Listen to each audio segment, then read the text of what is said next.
Hi, garden friends. Welcome back to the Garden Girls podcast. I'm Meg, And I'm Dagny. and our friendship started in a group chat talking all about gardening. And today we're inviting a very special guest into the group chat. Her name is Becky Searle. She just came out with a brand new book called Grow a New Garden. So, Becky, we're so excited to have you on the podcast with us today. Why don't you go ahead and tell our audience a little bit about yourself? Yeah, so thanks for having me. My name's Becky, like you said, and I have a nasty habit of moving house, kind of by accident, just by a series of unfortunate events, I think.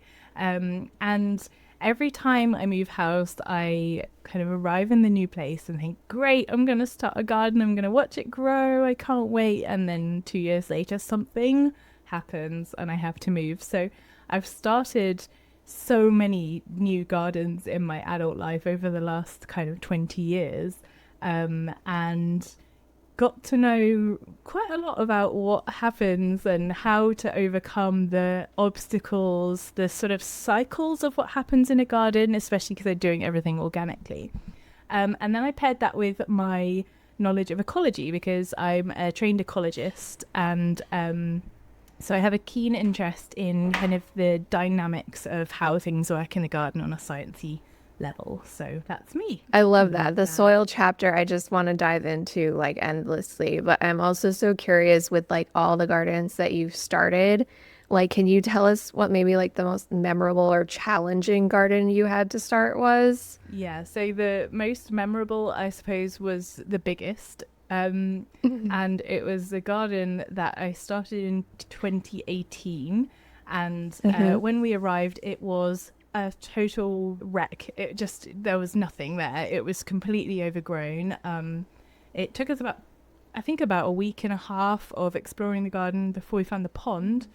Now, Whoa. by US standards, it probably isn't that big of a garden, but for the UK, it was a big garden. It was about a quarter of an acre. So this was huge for me. There was just stuff everywhere. There was a old Anderson shelter, so a World War II bomb shelter. There was this wow. old pond. There was big piles of rubble. There was all this kind of boardwalk that they'd put around the garden that had just rotted and kind of fallen into the ground. And there was random plants and espaliered trees and big mature apple trees and a crumbling down wooden greenhouse, and it looked like so much fun. When I first saw it, I was like, wow, I can't wait to get started on this. And of course it was a lot of fun, but I think a lot of people, if they weren't really excited about gardening, would have taken one look at it and gone, oh no, I'm not doing that. But I Yeah, you loved need it. like I a whole absolutely team. loved it, having that much space to just kind of let my creativity, and then also to build around what was already there, because there was some real gems,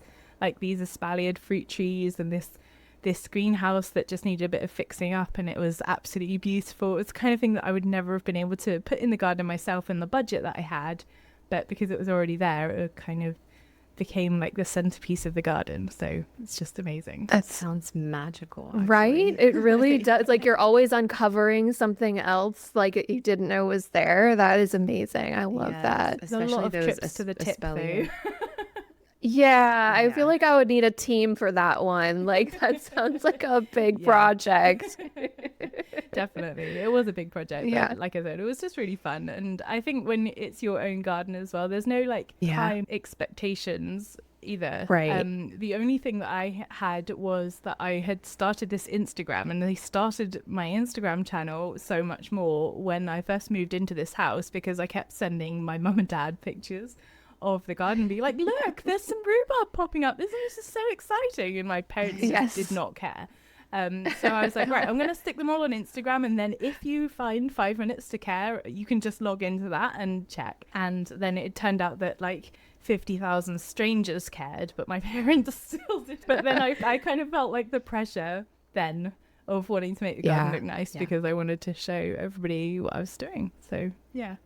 I know that is like a tricky balance that Meg and I talk about a lot. Like just like making the garden realistic and showing the messier parts, but also like you want it to be Instagram beautiful and all of that too. And I think you've done such a beautiful job of like arranging your gardens so they look super natural and cottagey and just like organic in this they look like an ecosystem, which is exactly what you're doing there. Super. And That's good. yeah. I helped a friend install a garden this past spring. It was a blank slate garden. Like truly there was just a patch of grass that we put some like small raised beds on. And so all summer I've been getting text message updates. She's freaking out. She's like, there's a bunny. What do I do? How do I get rid of it? And I'm like, you're making an ecosystem. This is a good sign. Like it's going to kind of struggle a little bit, but that's a good sign that you're getting some visitors now. She's in a very like congested suburban area. So of course they're going to be excited. I remember reading that in your book. You were saying like I can only like imagine the excitement a wild animal must feel basically to like actually have found this kind of sanctuary within the kind of congested area that she lives in. And it's just so cool to think of a garden like that. And as a garden is not just for us, it's for the entire ecosystem around us too. That's I it. have a And I cat think right if you now if you that do take that sharing approach to your garden, you can kind of experience joy when you see things, even if they're things that you don't really want in your garden. Like if you are just looking at it from the perspective of growing plants and making it look beautiful, then seeing something like a bunny will be like, oh no. But Yes. if you think of it from the point of view of I'm just creating somewhere that everybody's going to really enjoy, then seeing a bunny is like, yay, Exactly. bunny. So it just Absolutely. changes your perspective completely. I have a feral cat right now that I'm trying so hard to befriend, and he's a beautiful, majestic black cat, and he's decided to make my garden his home. And like every morning, he only comes out when I'm not there, so I have to watch him through the windows. But he's so majestic, just sitting in my garden amongst the flowers, just like looking around. And I'm like, I just want to be friends with you. But it feels nice that he feels safe in my garden. Like he's, made this his home. And, he, in turn, I guess he's going to help me, get rid of the mice or rodents or anything that's might try to interrogate my garden. Yeah. Yeah. Absolutely. That's yeah. amazing. He might even help you get rid of other cats. Right, Where I yeah. live, cats are a big problem in our garden because we have a lot of my neighbors have cats, and they come in and they dig up the plants and then they poop in your beds, and so they actually become a problem. But if you have a cat, then you can prevent that from being a problem. We have a dog and he's completely useless, so he doesn't do the job at all. But he doesn't dig up the garden, so that's a good thing. Luckily, this one hasn't caused any problems yet. Hopefully, maybe because the beds are all full right now. I can imagine though, once I'm like turning over, ready for fall, maybe the beds are empty. He might get a little curious. I'm pretty and sure cats try to dig in the don't beds. like bother with their own gardens, so they go elsewhere. They don't He's like. decided Oh, it's his perfect. garden. So yeah, Perfect. that works Okay. out. Yeah, Perfect. This would be a good thing, I think. Yeah, Becky, you have a garden, but you also have an allotment. Is that right? Yes. So I did not know. I'm glad that you like have an entire section on allotments in your book, because as an American, I always thought that allotment was just a different term for garden. I had no idea that it was like a separate thing, because we just don't hear that here. Yeah. But yeah, so you have both. Yes, that right? yes. So it's Okay. quite common in the UK and in quite a few other places in Europe as well, to have an allotment or to have allotments that are available for use nearby. So it's basically a plot of land that you rent off of the council with the idea that you grow your own food and flowers on that patch. And so mine it's quite a small plot. It's only about 100 square meters, which I don't know what that is in yards, but it's not very big. It's kind of garden size, I suppose. But because my garden's quite small, and my allotment it's not very far from my house. It's about a 3-minute walk from my house.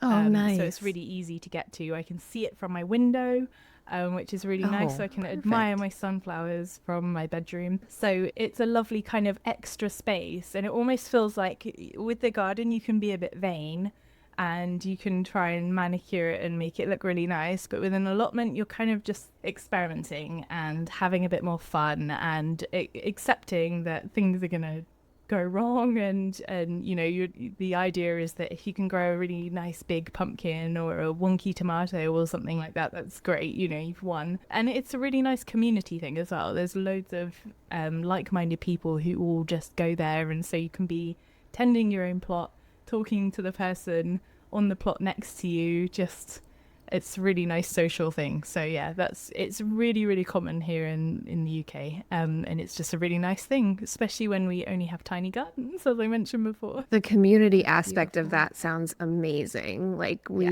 do not really have that very much here. I would say in cities, we have some community garden spaces that are shared in that way. But I would love that, especially being a content creator. I'm sure you can relate. It's just kind of a lonely job. And Meg and I talk about this a lot. We don't have coworkers. So I would love to have garden neighbors that were kind of working beside me that I could chat with. That would be so nice. Yeah, it's really good fun. And a couple of the people on our allotment site I count as some of my best friends, because they're just, they're like-minded people. And yeah, it's just really nice to be able to see them. And you kind of text each other and go, should we go to the allotment? Yeah, let's go. See you in there in 5 minutes. It's amazing. And it's so cool that it's so close to your house too. That's amazing. That's actually quite unusual. Most people have a little bit more of a journey to get to their allotments than I do, but I'm really lucky. Plus I kind of lobbied the council to make them open up the allotments.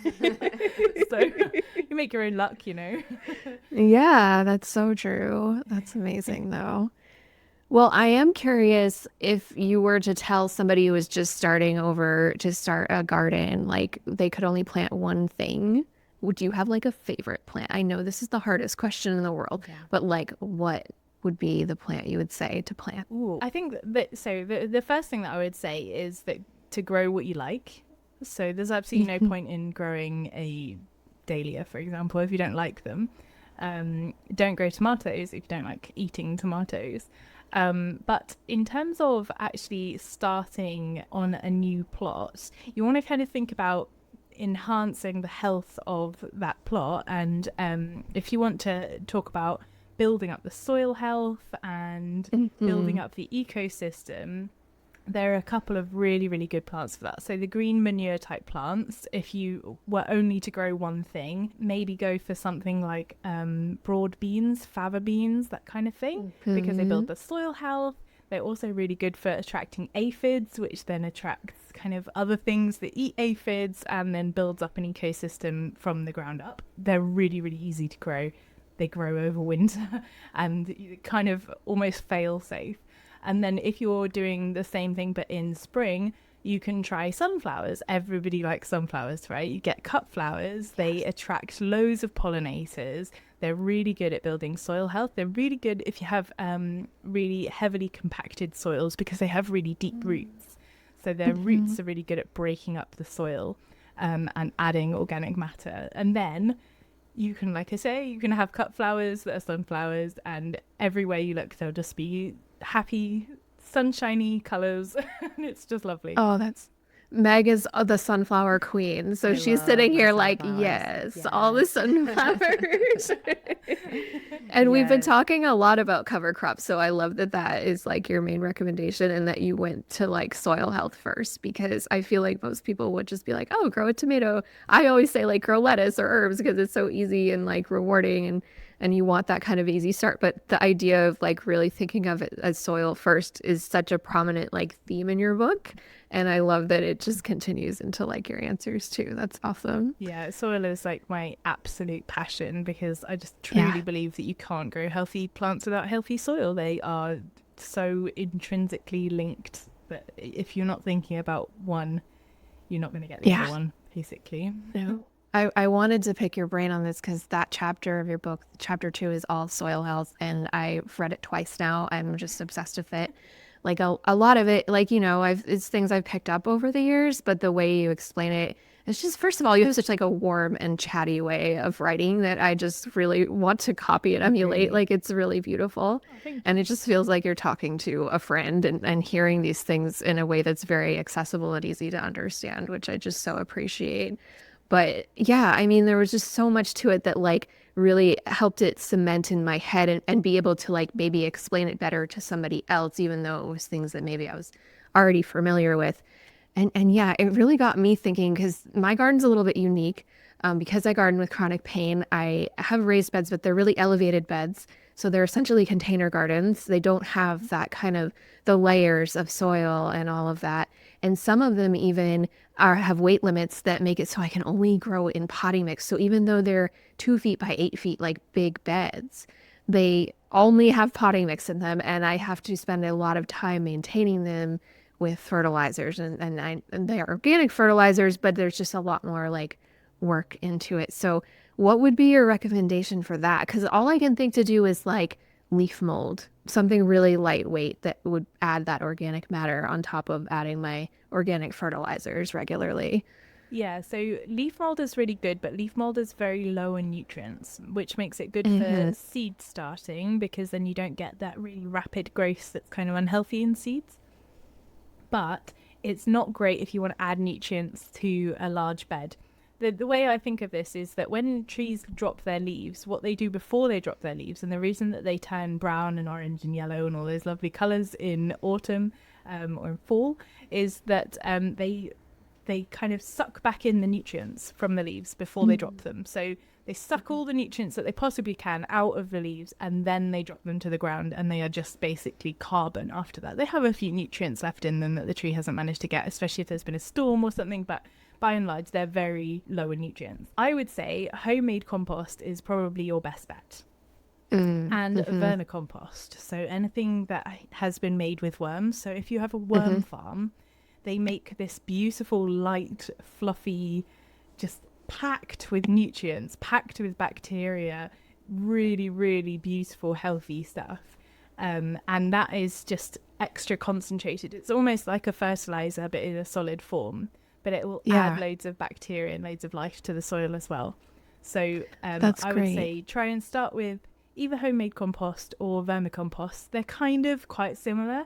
Vermicompost is like a more concentrated version, but homemade compost has a lot of worm poop in it, which is basically what we want, because when the worms take in the food, they will eat something and then it gets mixed in with all the worms' digestive system and it picks up loads of kind of quote unquote good bacteria, and then it poops that out. So it's just carbon with loads of nice bacteria, which is really good for the soil, really good for our plants. So yeah, anything that's been made with the help of lots of worms will be your friend.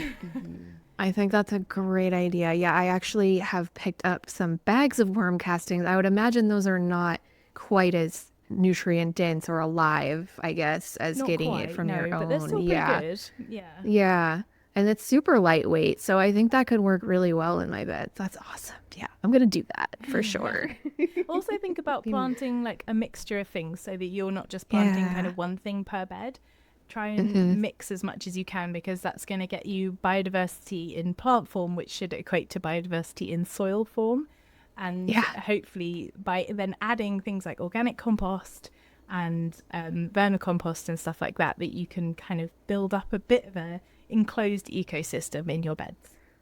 I was so excited because this spring when I started kind of planting, I noticed there were finally earthworms in them. I have no idea how they got there because it's so contained, but some bird must have landed and had little microscopic eggs on its feet, and now there's worms in the beds, and I'm just so happy to see them there. They find a way. They're really quite They amazing. do. They will find a way to pretty much anywhere. Yeah. It's amazing. It's wild. Really, really cool. I just think that book is worth it for the chapter on soil alone, 100%. Thank you. So good. I think also talking about the ecosystem, like your little blurb about the garden ecosystem was great. And I love the part where you're talking about the ecosystem like bodies and how the different parts of the ecosystem are like different organs in the body. Like they all play a different part. I love that like analogy that you made with that. It's a good way to look at it. What would you say, like if someone was starting over a brand new garden, like your top three things for starting that ecosystem? Yeah, so the first thing would be to understand the soil that you have. So do some soil tests, understand what kind of soil you have, because that can inform your plant choices. And also, if you understand what you're working with, you at least know the first challenges that you're going to encounter. So if you have not very much organic matter in your soil, add a load of organic matter, and that's going to instantly help it. most people will need to add organic matter. So even if you know what type of soil you have and you think it's okay, I would still recommend adding organic matter. And that can be in the form of like cover crops if you're doing this in winter, or that can be in the form of adding sort of a compost or something like that. That will be like rocket fuel for your garden. So if you're starting off, you want to just start with that, and you can plant straight into that as well. So you can just lay a load of compost or well-rotted manure or something that can, anything that feels like soil basically, that's come from a nice organic place, then you can sow straight into that, or you can plant straight into that. Get plants going in your garden and see what works, but you need to figure out what your soil is so that you know what works. And you can also just do like I recommend this in the book, is just doing the neighborhood snoop, and seeing what works in your neighborhood. If there's things that are growing really, really well in your neighborhood, and you're admiring your neighbor's hydrangea hedge or something like that, then the chances are that's going to grow in your garden as well. You don't know what they're doing to it. They might be spraying it with all sorts of goodness knows what, but generally speaking, if those things are working for your neighbors, they're probably going to work for you. And if you can get a few things established, then you can kind of start to work out from there as well. And then the next thing I would say is just trying to create some different habitats. So basically the idea with starting a new garden, if you want it to be organic, is that you have to first of all attract everything into your garden. So all the bunnies, all the aphids, all the earthworms, everything, whether it looks like something you want or something you don't want. Attract it all, welcome it all, provide habitat for it. So leave some grass that's long, leave a log pile if you can, build a pond, anything that rolls out that welcome carpet for the creatures in your neighborhood. And then what will happen is that they will all start to just basically like duke it out between them and figure out the ecosystem will then to start to balance itself. And it can take a few years. So in the meantime, grow some plants that are going to be really, really resilient. Again, those things that are growing well in your neighborhood are probably for the best. And try and work on the soil health. And what you'll find is that at the end of that kind of period, the teething period, that hopefully you will have a nice ecosystem that's kind of buzzing with bees and lots of butterflies flapping around everywhere and looks really nice. And then you don't need to do loads of work, sort of attacking pests and things like that, because they're just maintaining themselves. We've talked about this a lot before, like how gardening, like creating an ecosystem, you're in it for the long haul. Like your first year in a brand new ecosystem is probably not going to be great. You're probably going to have a lot of struggles, a lot of challenges, but you have to endure that to get to the good stuff. Like, 5, 6, 7 years down the road, you're going to have a balanced ecosystem and you're going to see so many improvements, and nature's going to be doing the work for you. And you're not going to be, you're going to be doing a lot less work. I've seen that a lot in my own garden. My first year, bugs like crazy. I thought, I just sucked at gardening. I was like, this is just too hard. And then I just, stuck with it. And I was like, okay, I have a background in biology as well. And I was like, okay, let's think back to college. Let's think back to biology, how this stuff is supposed to work, how this is supposed to all be an ecosystem. And then it kind of started making sense. And I was like, okay, I have to deal with the pests.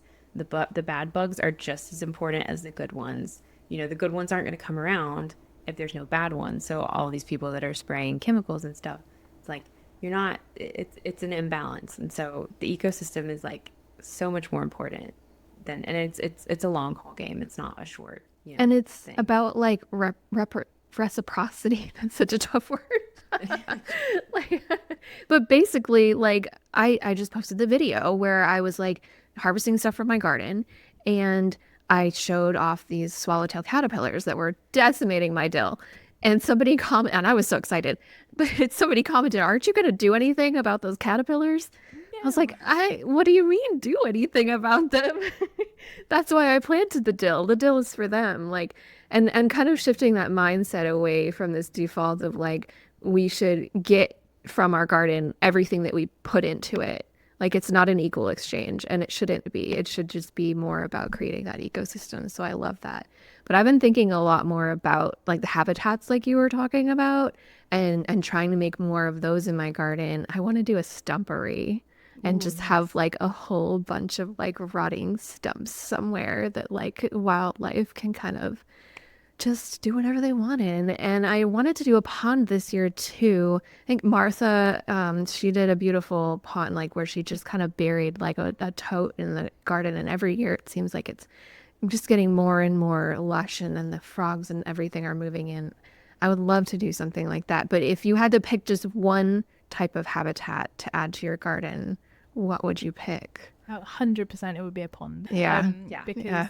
I'll give you an example. So I have 3 ponds in my garden and one at my allotment. I'm basically just slightly addicted to making ponds. I just make them out of small containers and then just They're like, so yeah, fun. win another one. When can I make another one? But I was sitting in my garden 2 nights ago, and it's been really, really dry here in the UK this summer. It's barely rained for months and months and months. So all of our water butts are just totally empty. I've had to top up the ponds because they've started to empty as well. And I was sitting in my garden and my dog started barking at something. I put him in the house and went to check out what he was barking at, expecting that it would be one of our neighbour's cats. And it was a beautiful giant hedgehog. It was this huge hedgehog, which is so exciting. We do see them in the garden quite a lot. And then when she saw me, she kind of froze and then ran away. And she was actually on our driveway, and she ran back into my garden. And I was like, yes, she's come from my garden. That's great. So then I started thinking, we've got steps down to one of our ponds, and the other ponds are kind of container ponds. So they're more for things like dragonflies and birds and stuff like that. So we see birds visiting them a lot, have drinks. But the hedgehog, if he wants a drink, he has to go down the steps to get to the pond. And I was like, well, that's not fair. I need a pond up here, like somewhere. Because actually, I was thinking about the neighborhood where I live, and there's no water anywhere. And I was like, if I was a hedgehog, where would I be going for water right now? Everything's so parched. All the grass has gone brown. All the plants are starting to keel over. If you're a hedgehog, you've got to be in panic mode right now, thinking, I can only walk a certain distance. If there isn't water within that range, what am I going to do? And she's obviously raising young hedgehogs as well, because we keep seeing giant hedgehog poop and then tiny hedgehog poop, which is really cute. You'll get this when you become a parent. You will start, Yeah, start right. getting really excited. Poop by is small cute. That's just what happens. Yeah. But so I got a large dish and filled it up with water for her, and about an hour later she was there having a drink from the water, so she didn't need to use the energy getting down the steps to get to the pond, which is great. So I always think the animals can only get a certain distance away from water, and it's almost like they are then within that kind of zone. And if you have water in your garden, you become the middle of that zone rather than just on the outskirts of that zone. So you're instantly more likely to get wildlife in your garden. And bearing in mind, a little hedgehog can't just carry around like a Stanley cup or something full of water. They can't do it. They need to just have somewhere to drink. So yeah, so you be that person who gives them that opportunity. But how cute would that be if they could carry Hedgehog Stanley cups cup, I around? know, that would be adorable. Oh, we don't have hedgehogs here. I'm so No, jealous. I'm so jealous They of all really the are UK adorable. gardeners because they're Yeah. so cute. I love hedgehogs. They really Yeah, are. they're Oh adorable. my We gosh. have a lot of them around here actually, and in some parts of the UK they don't have that many, but in my particular garden, just loads. I'm so jealous. Well, I'm gonna build a pond anyway, even if I don't get hedgehogs. But it'll be It good for needs to happen. all the other animals as well. It's not just Yes. hedgehogs that enjoy ponds. Everything enjoys Yeah. a pond, including like humans. Yeah, Yes. yeah. We need some water around here for I sure. love watching my fish in my pond. I just go out there every day. I can see them from my window, and I just love sitting there and just watching them.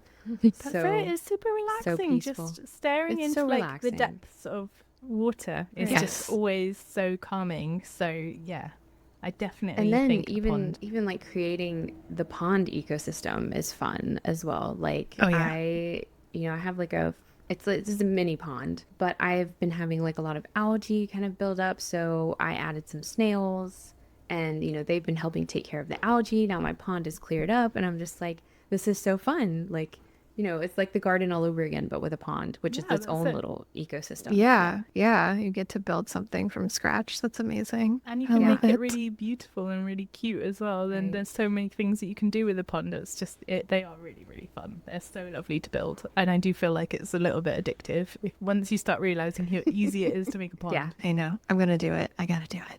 Yes, you Yeah. definitely do. So I think we'll wrap it up here.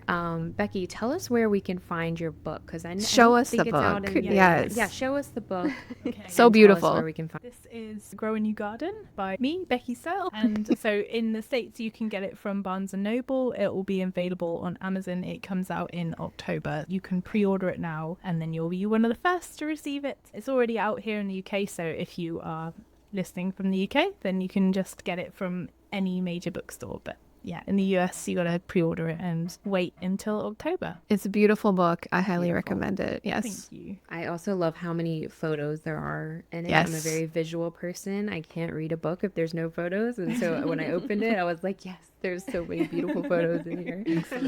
You can also be found on Instagram. Are you on YouTube as well? Where can we find you? Yeah, Instagram, YouTube, Facebook. It's so much more, which is SOW, much more. And You can find Dagny at The Cottage Peach, and you can find me at Megrose Plants on Instagram, YouTube, TikTok, all of the things. You can find the Garden Girls as well, Instagram, YouTube, TikTok, all of the things, Spotify, Apple Podcasts. Becky, thank you so much for being here. You are welcome to come back on the podcast anytime that you'd like. Please. This was so much fun. Thank Yeah, you so much awesome. for having me. Thank you guys so much for listening, and we'll catch you guys in the next one.